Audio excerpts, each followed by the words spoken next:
নমস্কার বন্ধুরা, চলে এলাম আর একটা নতুন রেসিপির সাথে। আমি অনামিকা। আমার নতুন একটি রেসিপিতে আপনাদের অনেক অনেক স্বাগত।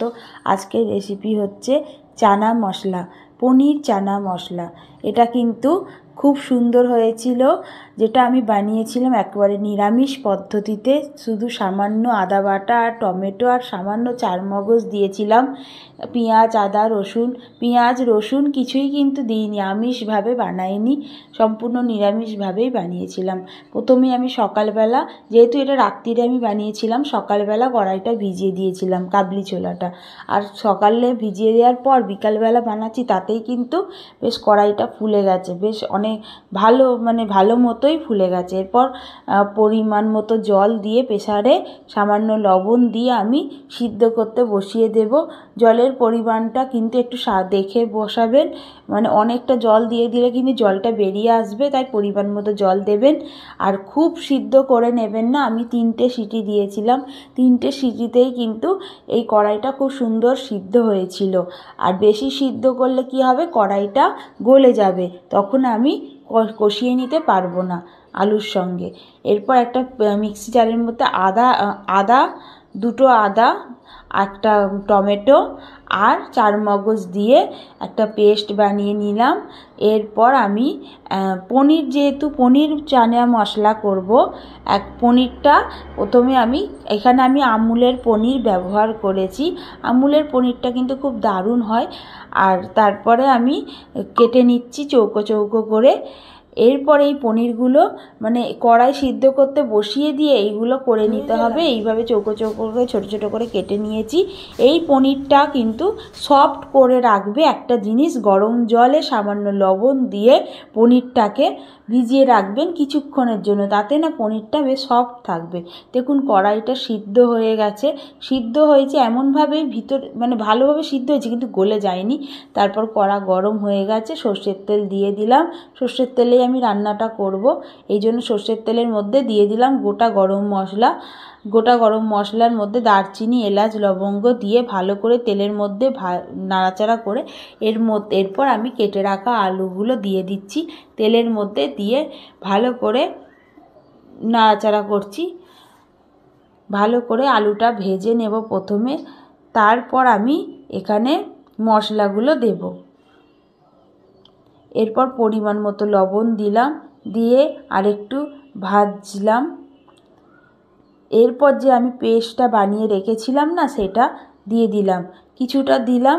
তারপরে ভালো করে আরেকটু মিশিয়ে নিয়ে তারপরে লাস্টে যেটুকু আছে সামান্য জল দিয়ে, মিক্সিতে যেহেতু বানিয়েছি ওর নিচে অনেকটা আছে, তাই সেটা সামান্য জল দিয়ে ওই পেস্টটা দিয়ে দেব। দিয়ে ভালো করে একেবারে মশলাটা কিন্তু কষিয়ে নিতে হবে যতক্ষণ না তেল ছেড়ে দিচ্ছে। তেল না ছেড়ে দিলে সেই মশলা কাঁচা গন্ধ থাকবে। তারপর আমি 1 চামচ হলুদ গুঁড়ো আর 1 চামচ লঙ্কার গুঁড়ো দিয়ে সমস্ত মশলা একেবারে তেলের মধ্যে নাড়াচাড়া করে কষিয়ে নিলাম। কষানো হয়ে গেছে। কিভাবে বুঝবেন, তেল ছেড়ে দিলেই কিন্তু কষানো হয়ে যাবে। এরপর আমি এর মধ্যে এই দেখুন কষানো কতটা সুন্দর হয়েছে, এইভাবেই কিন্তু কষাবেন, তবেই কিন্তু খেতে ভালো লাগবে। তারপর আমি সিদ্ধ করা কাবলি ছোলাটা দিয়ে দিলাম, দিয়ে এটাও আমি কিছুক্ষণ কিন্তু এইভাবে নাড়াচাড়া করব।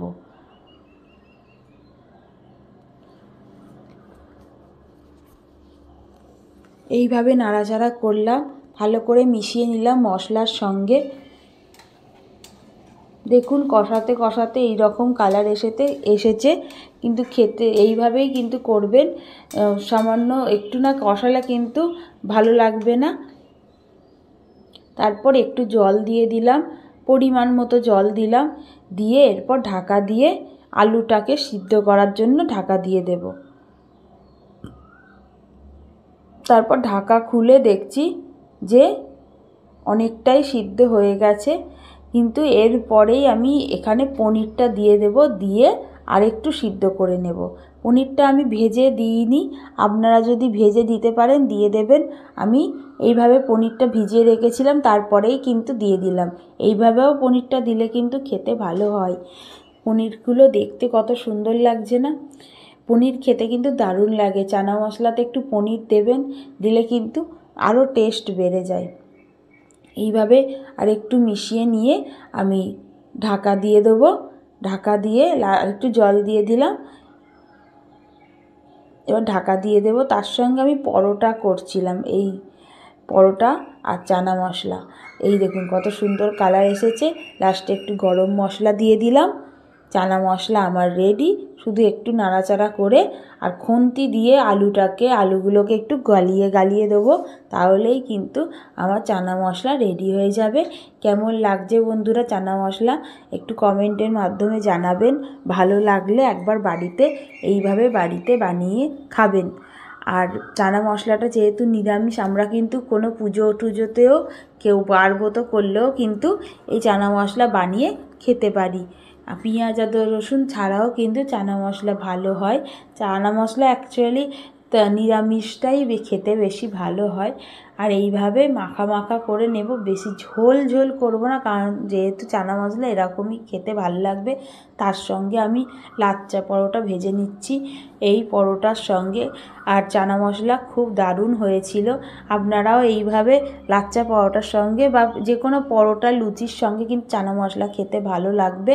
এইভাবেই কিন্তু চানা মশলাটা হয়। চানা মশলা তো অনেকে রাইসের সঙ্গেও খেয়ে থাকে। খেতে দারুণ হয়েছিল। আপনাদের কেমন লাগলো অবশ্যই জানাবেন। ভালো থাকবেন।